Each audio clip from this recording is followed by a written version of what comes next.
Isinulong ni Pangulong Bongbong Marcos sa pulong nila ni Russian President Vladimir Putin ang palitan ng mga kalakal tulad ng mga agricultural products at energy source tulad ng langis. Binuksan din ng Pangulo ang ASEAN-Russian Commemorative Summit sa Kazan, Russia. Nakatutok si Tina Panganiban Perez. Alas 10 ng umaga dito sa Kazan, Russia, nagbukas ang ASEAN-Russia Commemorative Summit sa Kazan Expo International Exhibition Center. As we mark this milestone, the Philippines would like to highlight three priorities that should animate our cooperation in the years ahead. First, peace, security, and stability. Second, a more dynamic economic partnership. Food and energy security deserve a particular attention, as these are the foundations on which broader stability rests. And third, perhaps the most enduring, is our people. Napakahigpit ng seguridad papasok dito sa Kazan Expo. 3 security checks yung dinaanan natin at kahit candy at gamot, kinukumpiska. Kahapon nagsagawa ng bilateral meeting ang dalawang pangulo. Bago sila magsimula, pinaalala pa ni Putin kay PBBM na isuot ang kanyang earpiece para marinig ang interpreter.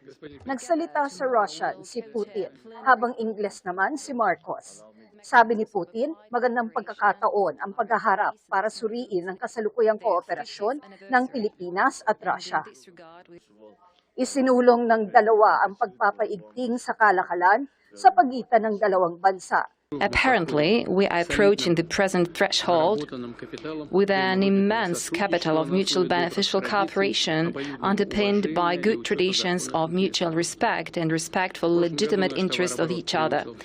Last year, bilateral trade exceeded $0.5 billion. Of course, this is far from the limit, and of course, there is a good potential to enhance supplies of agriculture and energy resources.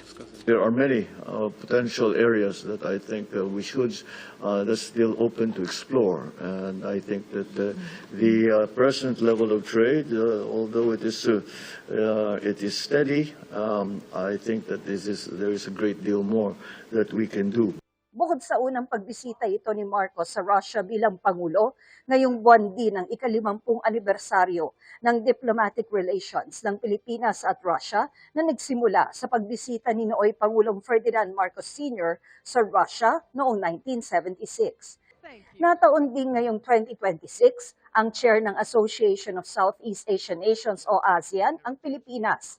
At ika-35 anibersaryo rin ito ng ugnayan ng ASEAN at Russia. The commemorative summit is a landmark in the development of the Russia-ASEAN strategic partnership.